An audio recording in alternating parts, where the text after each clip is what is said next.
I haven't even begun to be mean yet. But you wanna know what? Let's talk about why I think you started the group chat. Because I'm the most responsible. No, it's because you need to be in control of who stays and who goes. And why is that? Again, I'm responsible. It's because you need to seem like the prize. The prize? Yes, you were trying to make your friendship the prize. Being in that friend group is the prize, which is why you bring up the group chat in front of coworkers that aren't invited into it. And you also kick members out that were already in the group to let the other members know that their spot is not guaranteed. And why would you do that? It's because deep down you know that if the shoe was on the other foot, you wouldn't make the cut. And honestly, your feelings are valid because we all get along. We just don't all get along with you. Yes, they do. Another thing, it is so insulting to your coworkers to assume that they're that stupid. Stop pointing your finger at everybody else and commenting about how shitty their work ethic is so we won't look at yours. We see you, we know. But it really wasn't like that.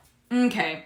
Listen, I want to make this very clear. You have an approved exemption, and everyone here, fully supports those approved exemptions because they're put in place to protect the employee. However, you took advantage of that exemption, you took advantage of this store, and you took advantage of your coworkers. I would never. We just don't say anything to you because you're protected under that exemption, and our jobs are not. No. Do you know that we used to make it a game about what days you were going to call off that week? We would literally look at the truck schedule or what days would require you to actually work, and I'll be damned if you didn't call off on all of those days. I still worked. No, you took advantage of the system so that way you could do the least amount of work possible. And honestly, I would say good for you. Except for you knew that your workload was being pushed off on your friends. And you just thought that we would be grateful for the opportunity as long as you told us the hot, juicy gossip from the weekend? We don't give a fuck about your train wreck of a life. You're at work. All we want you to do is your job.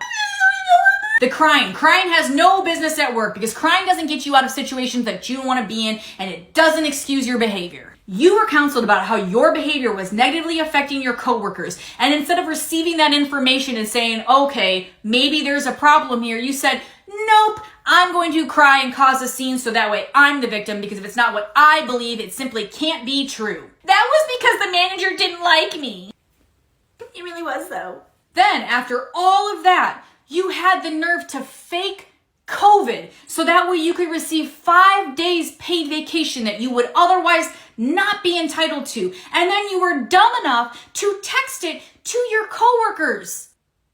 Oh yeah, the entire staff knows about that. You want to talk about having an X on your back? You were taking advantage of everyone and you still tried to take more. The Instagram pictures were from before. You were dumb enough to put it in text that you were faking. I can't talk about that because Patty told me not to say anything. The favoritism is very well known. I don't doubt that at all. Well, I am everybody's favorite. Listen, I don't think that you're a bad person. I just think that you're a bad coworker. You're young, you're in your growth era, and you did not separate your personal from your work life. What you've been able to get away with these past 3 years is absolutely disgusting. It should have never gotten this far. And I also think that a big part of the problem is that you don't see anything wrong with your behavior. You can't fix something that you don't think is broke. You are not a bad person. You just made some selfish choices. And honestly, Patty has a part in that too. No one expects you to be perfect. We all fuck up. But part of being an adult is acknowledging when you do, learning the lesson from it, growing, and moving the fuck on. And you don't have to worry about running to Patty claiming that I'm bullying you. I know how you like to play the victim. I'll let you know right now. Because of the different standards that employees are held to, the preferential treatment that you continue to receive, and the overall toxic work environment that you and Patty have created, Veronica and I are quitting, effective immediately.